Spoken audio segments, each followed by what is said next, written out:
Ashen Womb is the third full-length album from Copenhagen, Denmark-based death metal band Phrenelith. At this point, we could call them an atmospheric death metal band. I don't think that completely fits. I think there's a lot of strong atmosphere to this record in their first one. I think their second one focused in a little bit more on the riff. Overall, what we get here is a band that is classics oriented, escalating the classics to a point where it's still a recognizable style of pure death metal, but it is their own in the way that they've taken it. And I felt like Chimera was very underrated. It was a late 2021 release. It was the sort of record where it should have been met with a little bit more excitement, but I realized back in 2017, Desolate Endscape was, it was a thrill for people who were looking for that atmosphere, for that out there, and still incantation-esque. And I think that's the way a lot of people would expect this record to end up sounding, in terms of them being kind of compatriots with what bands like Dead Congregation and Crypts were doing back in the day. What we get here is something that is decidedly different. It's not necessarily exactly as expected as we step into this new record. And while I do find that the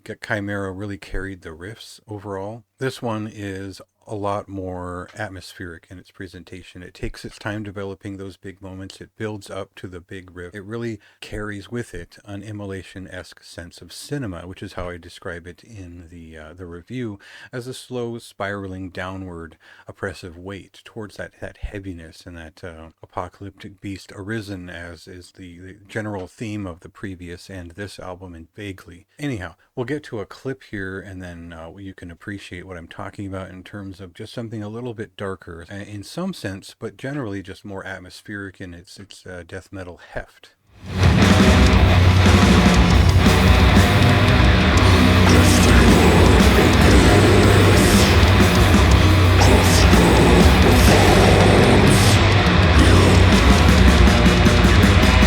So I won't be necessarily as long-winded as I was in the review in saying that this album does carry a little bit of 2000s era immolation in its grooves. There are definitely those types of songs which definitely are originated from that style that carry through this album in a serious way. And they're like Stagnated Blood is just very much clearly that. And a couple of the songs in that area really feel like they take that type of sound and sprawl it out and make it a little bit bigger, a little bit more voluminous in the way that they present it. I think side B is even more impressive than side A. Like the first half of this record is balls out heavy and just has a ton of riffs. The second half just kind of goes nuts with it. They really flow into the atmosphere of it, and it feels like the whole record is just brimming with ideas, whereas the previous record was a little bit more constrained and focused. So I think people will maybe respond to this album a little bit more readily. Anyway, from me, this is a very high recommendation. I think this is probably one of the higher standards of classic death metal thinking applied to new techniques or just